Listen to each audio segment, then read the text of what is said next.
Moral estranha. Esse capítulo é um capítulo intrigante e muito rico de informações e apaixonante. E como todo capítulo do Evangelho, ele nos traz ensinamentos, chama a nossa atenção para a nossa mudança de atitude, procura nos mostrar a necessidade da gente acompanhar o nosso interesse pela doutrina, com mais estudo, com mais leituras, porque a gente só vai entender melhor essas mensagens de Jesus quando a gente começa a entender melhor tudo aquilo que está no meio das palavras. Então, o título de Moral Estranha é exatamente porque Kardec aborda nesse capítulo 4 sessões.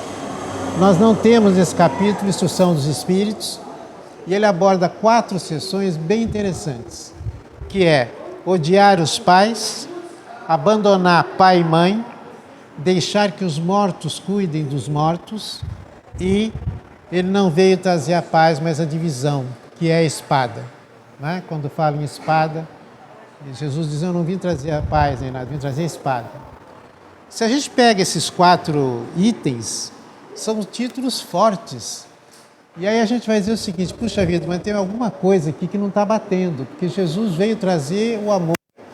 Jesus veio trazer o exemplo do amor incondicional, do respeito, do combate a todos os vícios. Né? Aí, de repente, ele manda a gente abandonar pai, odiar pai, abandonar filho. Né? Então, evidente que isso foi dito por Jesus, mas nós temos que analisar alguns pontos. Né? E Kardec é muito feliz, porque ele começa afirmando que determinadas palavras de Jesus, elas provavelmente ou não foram proferidas, ou foram proferidas num outro sentido, ou ainda, o significado dessas palavras, da linguagem que Jesus utilizou, que era o hebraico, e segundo alguns estudiosos ainda era um dialeto, o sentido não era esse que nós temos hoje. Nós sabemos que o hebraico,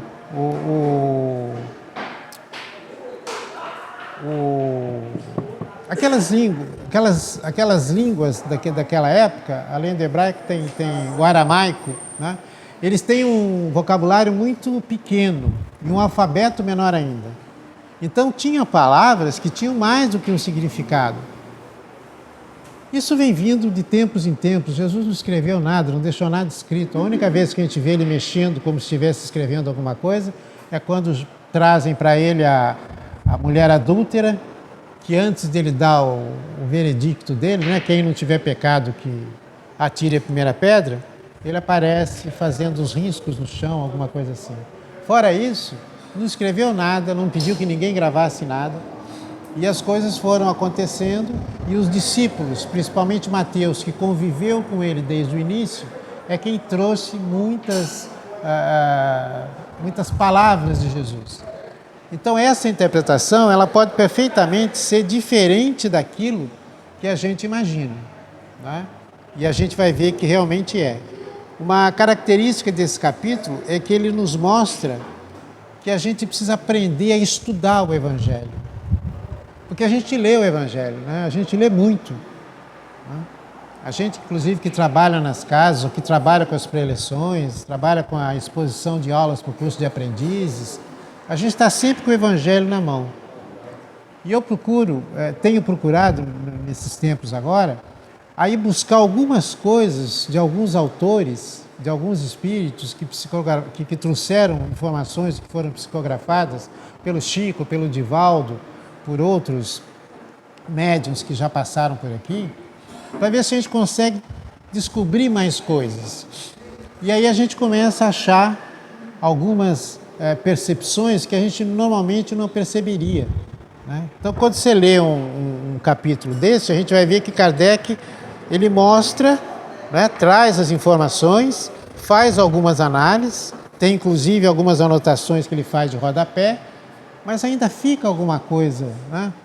Então a gente vai ver que, por exemplo, essa coisa do odiar, inclusive existe uma demonstração muito grande de humildade do Kardec, porque ele coloca aqui no rodapé que essa palavra odiar, ele consultou um estudioso da época que pôde trazer para ele, dar para ele a informação mais precisa. Eu acho que esse aqui não diz, esse evangelho não está dizendo. Não, tem aqui a nota do Sr. Pisani. O Sr. Pisani era um estudioso do hebraico, do aramaico, de todas aquelas línguas daquele tempo. E ele então explica, e Kardec coloca aqui toda a explicação, que esse odiar usado por Jesus, na verdade não é o odiar que nós temos hoje. Eu odeio tal pessoa, eu odeio isso, eu odeio aquilo. Mas é amar menos. Então, quando Jesus diz, quem não odiar seu pai e sua mãe, ele está chamando a atenção para um dos mandamentos, que é amar a Deus sobre todas as coisas. Então, eu vou amar menos meu pai e minha mãe, menos do que eu amo a Deus. Ele está chamando a nossa atenção para que a gente pense um pouco mais pelo lado espiritual. Por isso, então, que ele diz isso. Então, quando a gente começa a fazer essas análises, quer dizer, abandonar pai, mãe e filhos, é evidente que jamais iria dizer isso nesse contexto que a gente está lendo, né? Não caberia essas palavras nas mensagens de Jesus. Depois deixai os mortos enterrarem seus mortos. Não vim trazer a paz, mas a divisão, a espada, né? Então a gente vai passar um pouquinho por cada um, mas com uma visão um pouquinho diferente daquela que a gente está acostumado, que é uma visão que Joana de Ângeles nos traz. Então, Joana faz uma análise bem interessante sobre isso e a gente vai tentar trazer isso para que a gente possa entender melhor o sentido exato dessas palavras, né? O que é que está por trás disso? Por que Jesus disse desta forma? Em vários momentos, em várias passagens, né? E aí a gente tem que contextualizar também, né? Quando é que foi dito isso? Aonde foi dito? Para quem foi dito? Né? Será que ele disse sem motivo nenhum, sem nenhuma necessidade? Não, a gente vai ver que não. E uma coisa que a gente tem que ter em mente também é que todas as mensagens de Jesus ditas há 2024 anos atrás, elas foram ditas naquela época, mas Jesus tinha certeza que ainda hoje nós estaríamos discutindo todo o seu ensinamento. Isso então, foi dito lá atrás para que a gente pudesse hoje entender. Por isso, a utilização de muitas parábolas, utilização de palavras e de montagem de palavras que nos traz dúvidas. Por isso que Kardec diz, nunca acredite naquilo que a gente está dizendo aqui, né? Vá procurar, pega o Evangelho, leia, será que foi isso que eu entendi?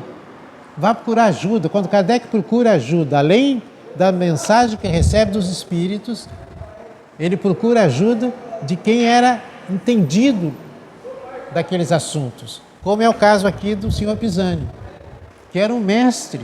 Então ele diz, Pisani, eu não estou entendendo isso aqui. Jesus disse isso mesmo? Então, não, peraí, o odiar não é esse odiar nosso de hoje.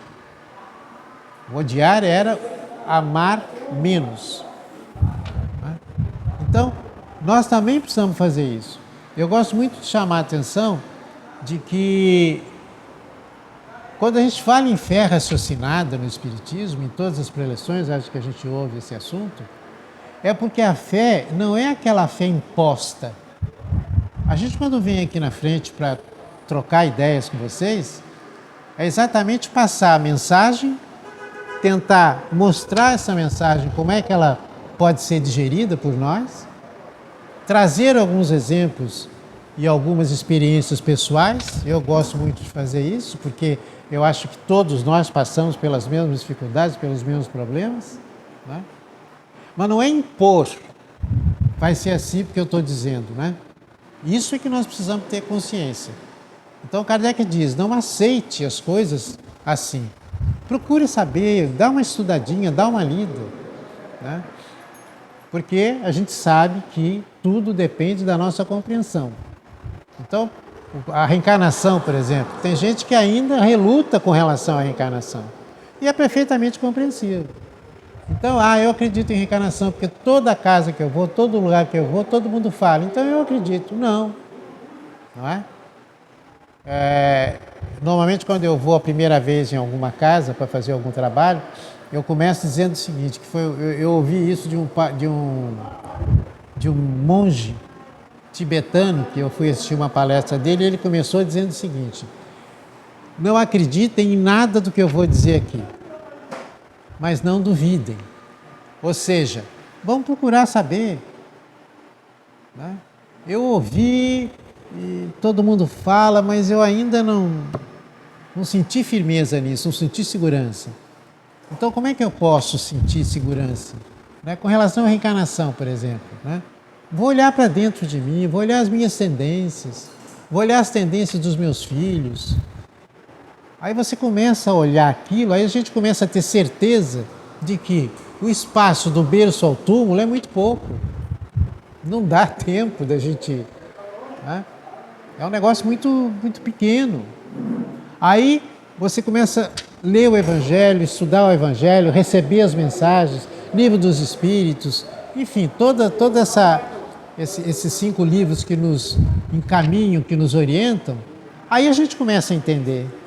Então é importante que a gente tenha dúvida. Peraí, deixa eu anotar aqui, vou perguntar lá depois. Tenho certeza que aqui na casa qualquer um pode receber vocês e tirar essas dúvidas. E durante a preleção não se acanhem, perguntem mesmo, discordem. Porque a gente que está aqui aprende muito com as dúvidas de vocês. Pode ter certeza disso. A gente não está aqui porque é melhor, porque sabe mais, não. A gente está aqui porque a gente deve mais, só por isso. Então a gente sai estudando e sai tentando trazer da melhor maneira possível os conhecimentos para vocês, né? Então, a gente quando procura ajuda de quem entende, tudo fica mais fácil. A gente faz isso no nosso estudo normal, né? No nosso estudo formal. A gente está sempre procurando ajuda, procurando um professor que sabe mais, indo atrás de livros, pesquisando. Então vamos fazer um pouco mais para o nosso entendimento da doutrina, porque se estamos todos procurando alguma coisa que a gente sente vazio aqui dentro, a gente vai encontrar. Isso nós não temos dúvida. Mas vamos agilizar isso, deixar as coisas mais fáceis, procurando ajuda, procurando saber exatamente aonde que nós estamos indo, né? E aí as coisas vão ficar mais fáceis, né? Então, a linguagem, que tem muito a ver com a forma de entendimento das pessoas, ela vem vindo através dos tempos. E esse entendimento da linguagem, esse entendimento das palavras de Jesus, é que originaram uma série de doutrinas. Uma série de doutrinas, tá? Na verdade, se a gente pegar os 2 principais mandamentos que Jesus deixou, amar a Deus sobre todas as coisas, amar ao próximo como a ti mesmo, está tudo aí. Não precisa ficar procurando, né? E mesmo assim, a gente tem muita dificuldade. A gente passa por cima. Então, quando Jesus diz abandonar pai e mãe, aliás, quando Jesus diz quem não odiar sua mãe e seu pai, quer o amar menos, ele quer que a gente ame Deus sobre todas as coisas. Ele está chamando a nossa atenção para que a gente alimente na nossa cabecinha e no nosso coração a presença de um Pai maior, a presença de alguém misericordioso, que foi quem nos criou simples e ignorantes, mas à sua imagem e semelhança. Por isso que Jesus, um pouquinho lá na frente, diz o seguinte: vocês podem fazer o que eu faço e muito mais. A gente não acreditou nisso até hoje. Então nós somos criados aqui e o nosso fim está aqui, espíritos puros, queiramos ou não. Pode bater pé, pode, não quero, você é um espírito mau, você é isso, não tem problema nenhum. Uma hora você vai chegar lá. Deus não tem pressa, o Pai não tem pressa. Porque o processo evolutivo é a lei do progresso, ele vai acontecer mesmo. O que está acontecendo agora? O planeta está evoluindo. A tecnologia está avançando, a medicina está avançando. Novos paradigmas estão sendo mostrados para nós. Mas nós ainda estamos lá, pastando, né? Sem levar a sério essa questão espiritual, porque nós temos um espírito para cuidar, mas a gente só quer cuidar disso aqui. A gente só quer cuidar do corpo. O nosso apego ao materialismo chegou num ponto que nós não estamos mais suportando conviver com isso. Essa é a grande verdade. Essa é a grande verdade. Aí a gente acha que tudo está perdido, que o mundo está perdido, que daqui para frente é só esperar o raio, o terremoto, o fogo. Não é nada disso. O planeta está evoluindo e nós também, só que mais devagar. E essa transição planetária, quem faz, somos nós, com a nossa mudança de atitudes. Então, quando eu vejo aqui odiar seu pai e sua mãe, eu já sei que é amar menos, que eu preciso amar a Deus sobre todas as coisas e que eu preciso dar mais atenção às coisas do Espírito. Porque se a gente está procurando uma casa de oração, é porque alguma coisa está faltando para a gente. É porque nós estamos nos deixando levar pelas notícias que a gente ouve desde manhã até a noite. Pelas leituras que a gente faz de jornal, hoje em dia o jornal é pouco, mas através da internet, pelas mensagens que a gente recebe através do WhatsApp. E é evidente, você chega no final do dia, você está cansado, seu espírito está cansado de receber tanta coisa que não tem nada a ver com aquilo que nós precisamos. Mas quando a gente começa a mudar o nosso comportamento, começa a mudar as coisas que a gente lê, começa a mudar as coisas que a gente olha, mudar os nossos pensamentos, dedicar um período do nosso dia a uma oração. Quando a gente começa a perceber que viver no bem, que viver para o bem, é melhor do que viver no bem, aí a gente começa a ver que os problemas vão diminuindo. O Espiritismo não tira a dor e nem faz milagres, mas consola, e consola mesmo. Porque aí nós vamos passar a entender o porquê das nossas dores, o porquê dos nossos problemas, o porquê do meu desemprego, o porquê da minha falta de saúde, o porquê de um filho diferente do outro, o porquê de um filho dependente químico e o outro não tem problema nenhum, é uma maravilha. O porquê de ter alguém na sua casa 2, 3 anos na cama, doente. Então, esses problemas são comuns para todos nós. Eu tenho certeza que se cada um de nós escrevesse um problema aqui, uma dor que a gente está levando, não ia ser muito diferente cada um de nós. Agora, como é que eu vou enfrentar isso?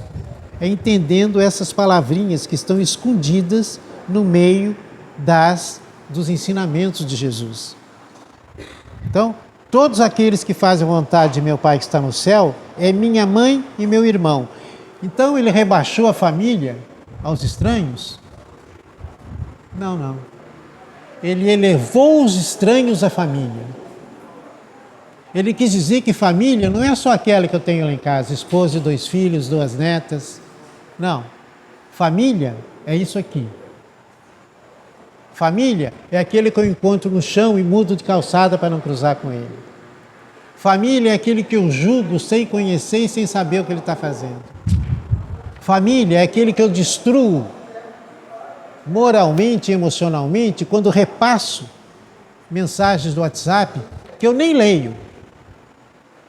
Família é aquele que eu não quero seguir.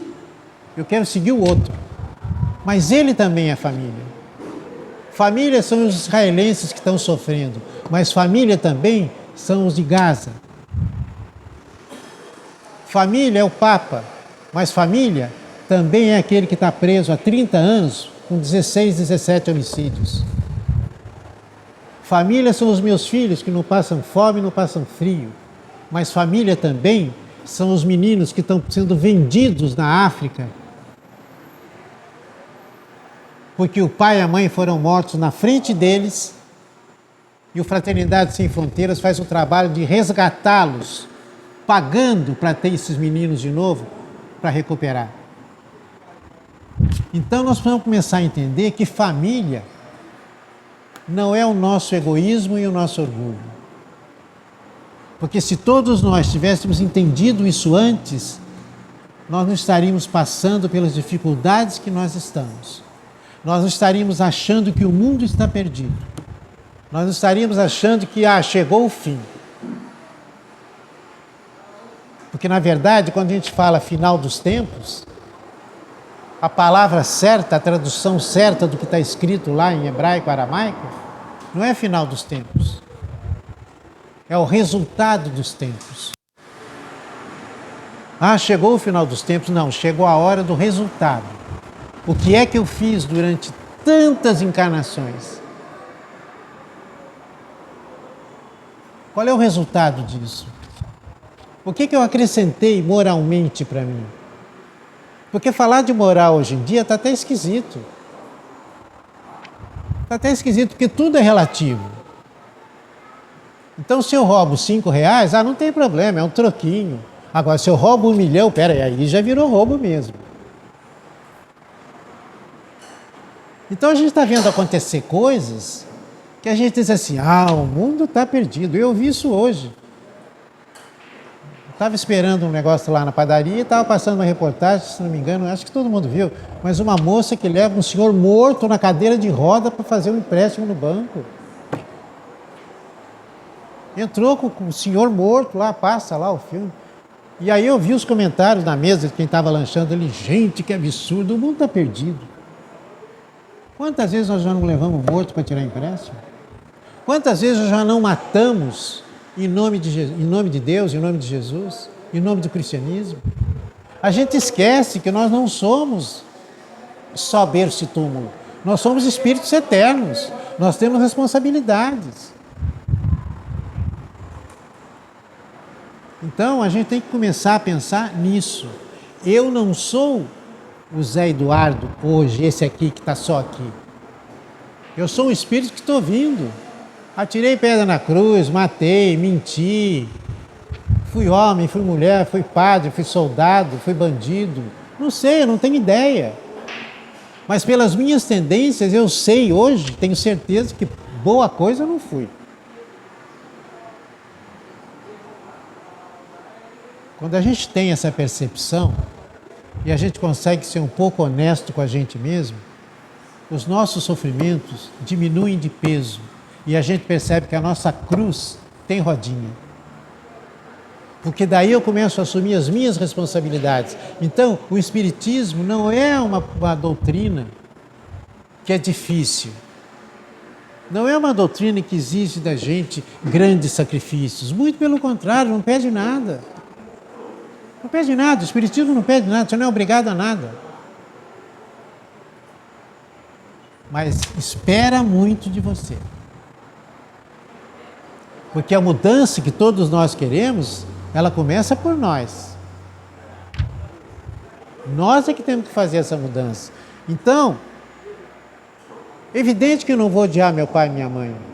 Não é isso que está dito nas palavras. É evidente que eu não vou abandonar pai, mãe e filhos. Mas eu posso abandonar a minha ganância pelas coisas materiais.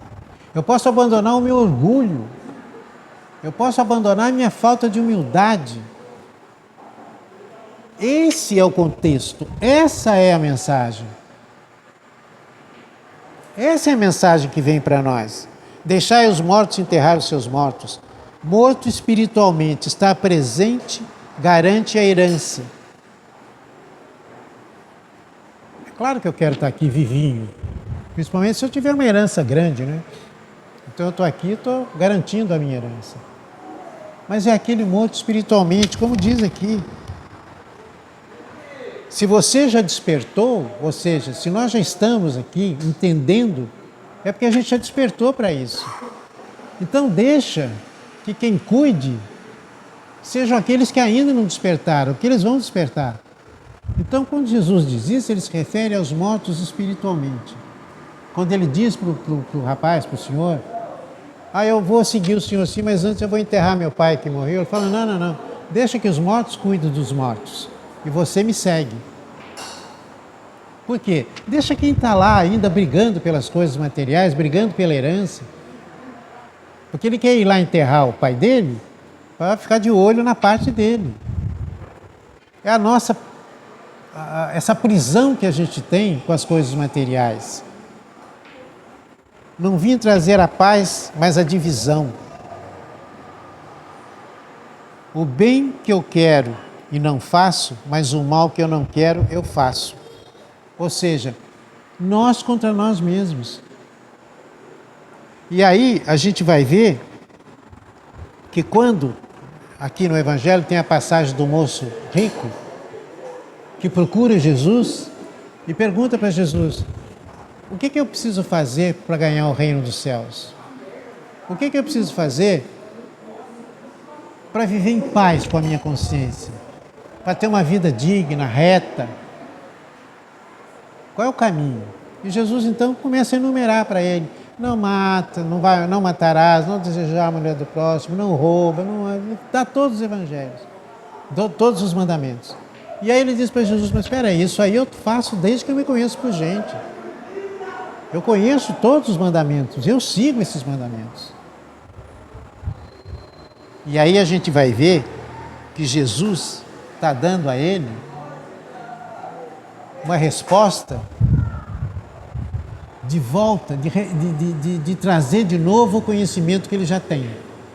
Então Jesus dá outra resposta, que é chamar ele à prática desses conhecimentos. E diz para ele: então vai lá, vende tudo que você tem e me segue. Aí a coisa apertou. Aí o moço rico pensa, vai embora. E mais tarde, o espírito Amélia Rodrigues passa uma mensagem psicografada pelo Divaldo, onde ela conta o final desse encontro. E esse jovem, depois envolvido em alguns jogos que tinha na época, coisas de corrida de cavalo, ele acaba desencarnando nesses jogos por algum motivo. Né? E aí o que adiantou? Então, a gente não pode levar a ferro e fogo essas mensagens, porque são mensagens que trazem para nós um chamado. Nós já aceitamos o primeiro chamado. Esse já está aceito, por isso que nós estamos nos reunindo aqui, semanalmente. Esse chamado já está aceito. Agora nós precisamos executar isso para preencher o que a gente está sentindo de vazio aqui. Para parar de dizer que está tudo perdido. Para parar com o julgamento. Para ter o coração mais manso. Para ter a mente mais aberta e mais tranquila. Para quando abrir os olhos de manhã poder agradecer. E antes de fechar os olhos também poder agradecer. Para a gente aprender a pedir. Não pedir o supérfluo, mas pedir forças para atravessar esse momento. E Joana de Ângeles tem a teoria da repetição, que vem muito a calhar conosco. Porque a gente já reencarnou, e a gente fica sempre repetindo os mesmos erros, os mesmos vícios, e a gente não consegue atravessar essa fase. Joana de Ângeles cita muito isso. E quando fala na divisão, não vim trazer a paz, mas vim trazer a espada, vim dividir sim. Porque todos nós, quando começamos a fazer as mudanças que nós queremos e que nós precisamos, aquelas que fazem bem para nós vamos sempre encontrar alguém que não está gostando do que está acontecendo. São amigos que começam a se separar da gente, são familiares que começam a se separar da gente. E Joana tem um exemplo na própria trajetória dela, quando ela era Joana de Cusa. Que ela está prestes a morrer queimada, e o filhinho dela junto com ela, pedindo a ela que negue Jesus, assim a gente não morre.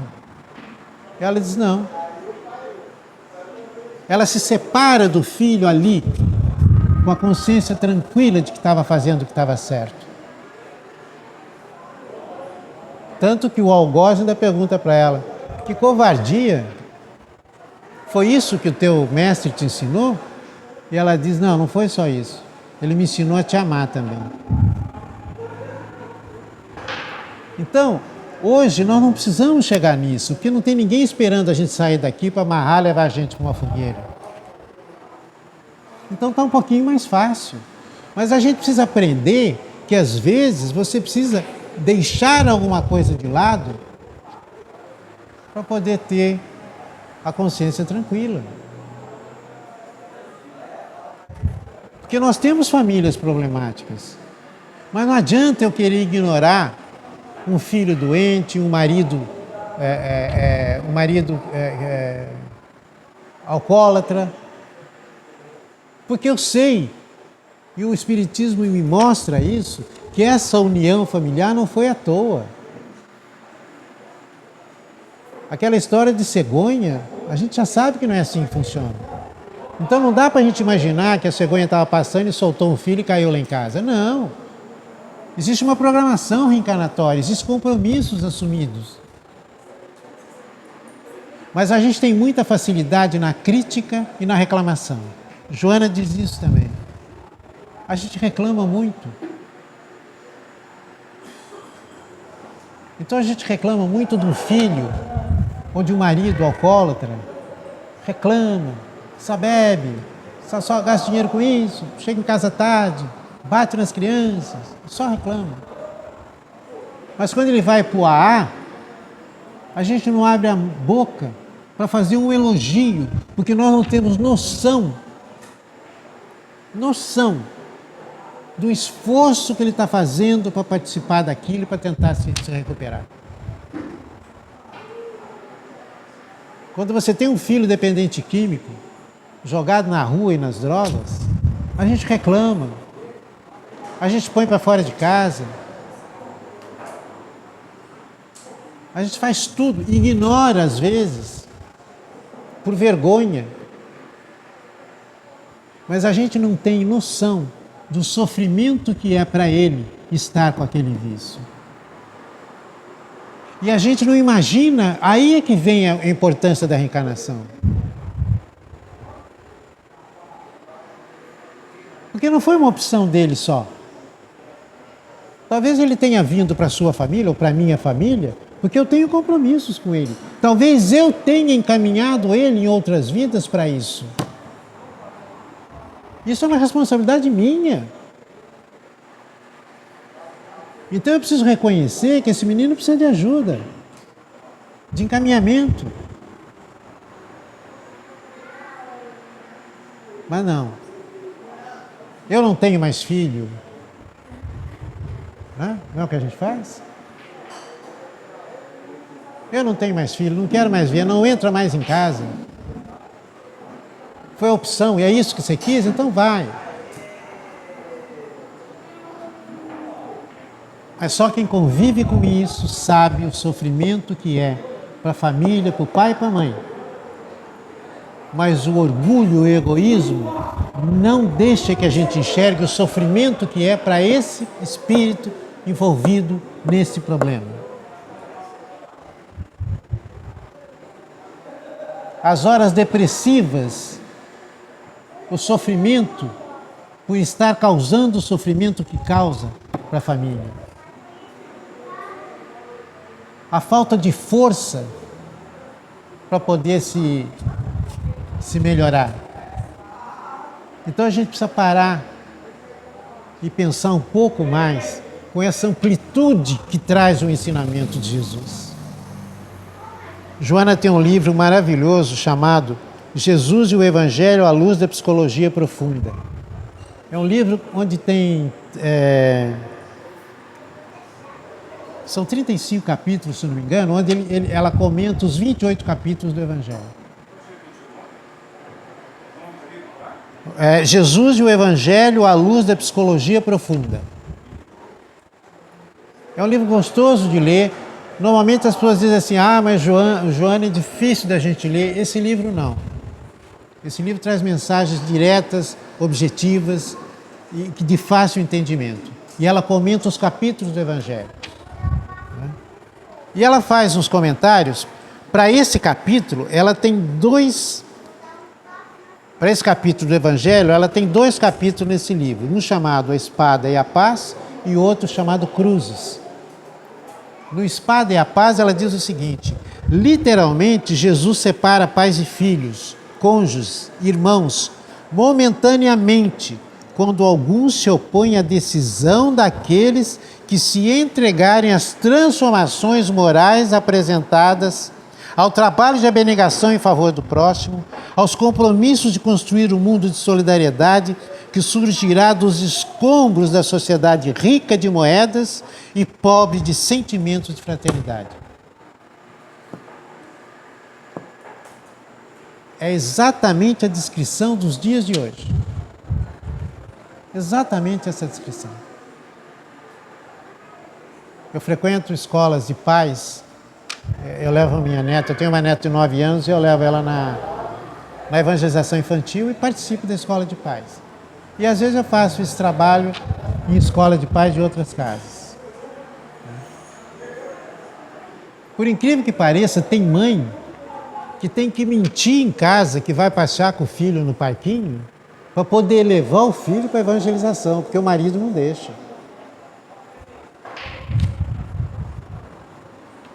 Já vi isso, não foi um caso nem 2. Então, olha que absurdo, né? Por quê? Porque essa transformação incomoda as pessoas. Incomoda. A gente, quando começa a se envolver muito com a doutrina, tem amigos que sai fora. Você está ficando muito chato. Você só fala nisso. Você não sai mais com a gente. A gente manda mensagem no WhatsApp, você nem olha. Mas cada um tem o seu tempo. Então, por isso que ela diz isso.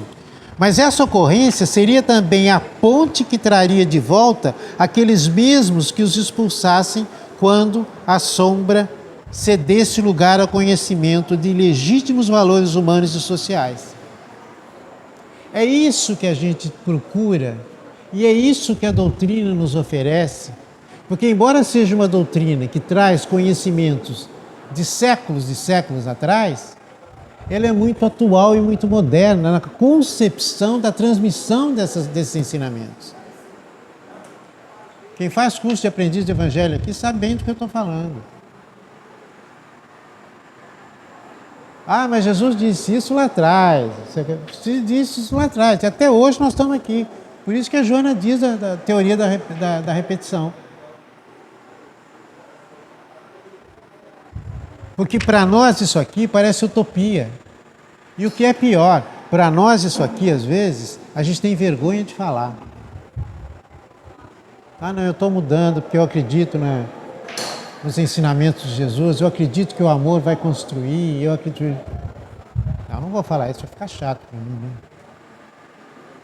Até o dia que o sapato aperta. Aí vai a pé para Aparecida, vai de joelho, ajoelha no milho, reza 500 Pai Nosso, 300 Ave Maria. Aí muda tudo. Então nós precisamos trazer para nós a coragem que todos os nossos precursores tiveram, que todos os nossos antepassados tiveram, quando aceitaram as mensagens de Jesus. Nós não estamos sujeitos a morrer queimado, nós não estamos sujeitos a ser jogado na arena, nada disso. Nós só estamos sujeitos à incompreensão. E quando a gente percebe que Jesus, através do seu exemplo, mudou tanta gente, tanta coisa, por que nós não conseguimos mudar nem os nossos filhos? Então a receita nós temos. No livro Cruzes, mais uma vez citando a Joana, e aquele que não leva a sua cruz, é uma frase de Lucas, não precisa ler aqui, mas ela diz o seguinte: os seres humanos transitam no seu processo evolutivo, invariavelmente crucificados aos problemas que elaboraram para eles mesmos experimentando dores e amarguras graves, de que somente se libertarão quando se resolverem pela transformação interior, adotando comportamentos saudáveis. A verdadeira saúde é um estado íntimo de equilíbrio, de harmonia entre os desafiantes conflitos que a todos assaltam a cada instante, considerando-se a vulnerabilidade emocional e vivencial de que se encontram constituídos. Gente, de novo, parece que ela escreveu isso ontem. O número de suicídios, o número de depressão, o número de gente procurando psicólogo, psiquiatra, neuro, tudo. Porque nós estamos sem ação diante de tudo que a gente está encontrando.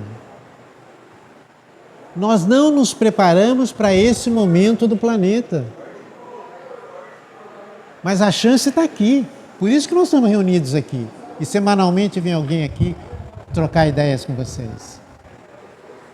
Nós precisamos urgentemente começar a mudar, fazer mais, viver para o bem e não viver no bem. Porque quando a gente começa a viver no bem, a gente quer o bem só para nós.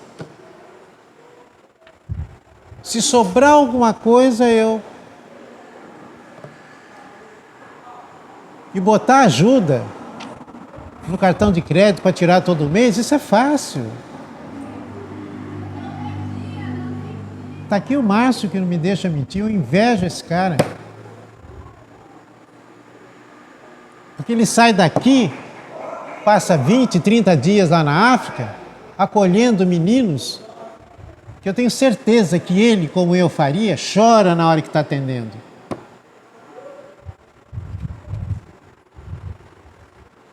Então é esse exercício que a gente precisa fazer. Eu não gosto de ver assim jogado no chão, nossa, mas eu ajudo. Quem trabalha com entrega de cesta básica percebe isso. Tem dia que você entrega a cesta básica, a pessoa põe do lado e o olhar dela implora que você ouça o pouco que ela tem para dizer. Então a gente precisa começar a olhar, mudar o nosso olhar e tentar fazer aquele olhar que Jesus fazia.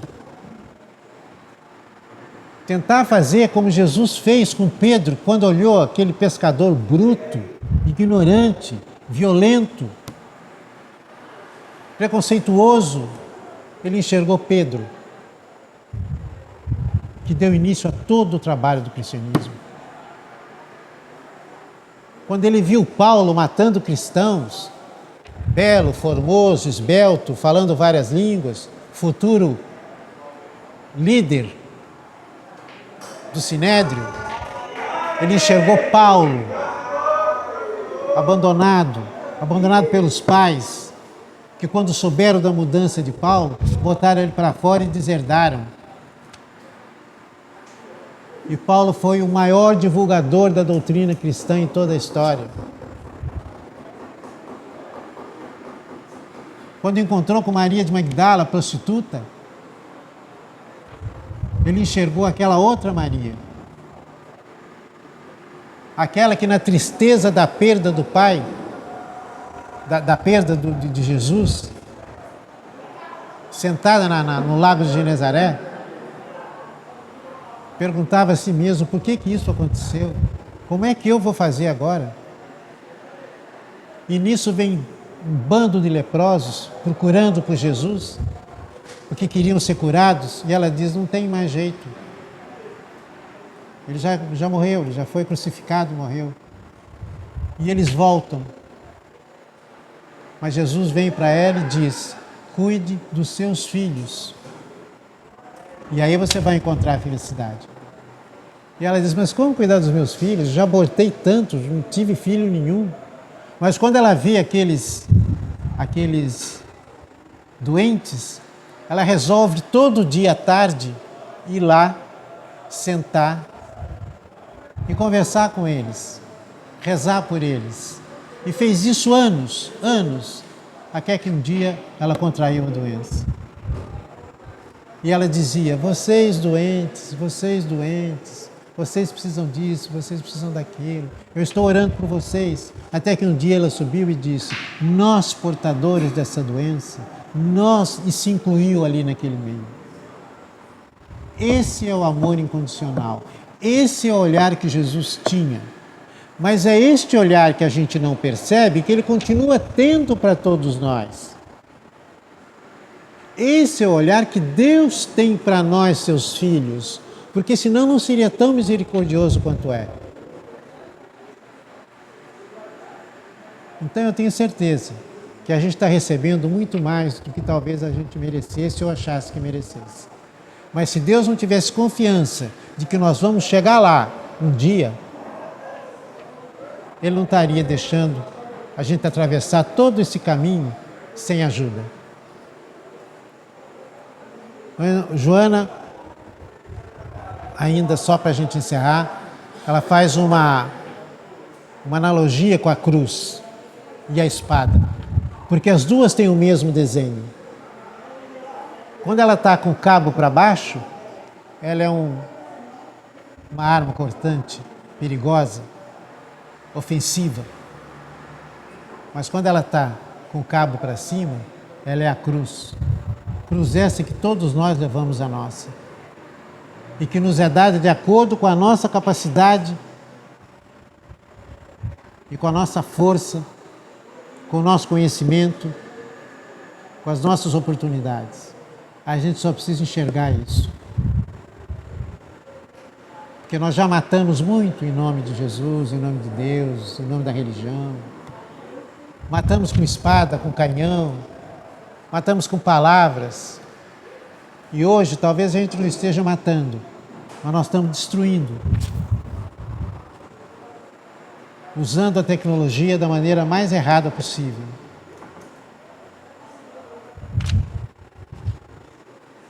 Nos afastando dos nossos filhos, achando que eles estão seguros e felizes, passando o dia inteiro no quarto, fazendo jogos eletrônicos. Jogos extremamente violentos. E ele assimila aquilo. Quando ele sai do quarto, ele te responde violentamente. Ele tem atitudes que você diz, poxa, mas não foi assim que eu te ensinei. Não foi nem assim e nem de outro jeito, porque ele aprendeu o que ele estava fazendo. Por isso que se diz hoje que é mais fácil perder um filho trancado no quarto do que soltar ele lá em Israel ou em Gaza. Então a nossa responsabilidade, gente, é grande. Mas não é impossível, porque nós temos todo o aparato do plano espiritual a nosso favor. Nós nunca estamos sozinhos. Nós nunca estamos abandonados. Nós nunca estamos sem ninguém para nos receber. Por isso que é importante a convivência dentro da casa espírita. Ou de uma outra casa de oração. Como eu estou nessa casa espírita. Por isso que é interessante, às vezes, tem oportunidade de fazer o curso de aprendiz, eu vou fazer. Tem oportunidade de levar meu neto, meu filho na evangelização, eu vou levar. Porque ali eu faço amizades. E nas noites de tempestades emocionais, que normalmente eu não tenho para quem ligar, eu não tenho para quem chorar, eu não tenho para quem pedir uma palavra de apoio, eu vou ter para quem ligar. Eu posso pegar o telefone e ligar para algum amigo, para alguém da casa. Como eu posso pegar o Evangelho, abrir e ler? Mas a gente precisa do contato físico, nós não fomos criados para viver isolados. Porque se a gente se isola, a gente não tem condição de evoluir. Como é que eu vou evoluir? Como é que eu vou tratar a minha humildade se eu não tiver uma convivência com vocês?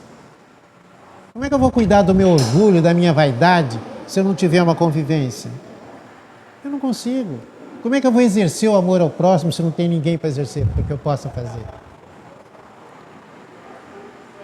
E quando a gente tem aquelas noites doídas, não importa qual seja a dor, e a gente sente falta de alguém, na pior das hipóteses, abra o seu coração para o Pai. Sem grandes orações decoradas, sem palavras bonitas, mas apenas dizendo o seguinte: Pai, eu preciso da tua ajuda. Porque o resto ele já sabe. E o remédio que ele vai trazer e vai mandar, ele também já sabe. Que a gente possa ter um pouquinho mais de coragem de assumir a nossa posição como espíritos eternos que somos, que temos consciência de tudo que já podemos ter feito, mas temos consciência de uma vida futura. Temos esperança na vida futura. Eu sei que mundo meus netos vão encontrar.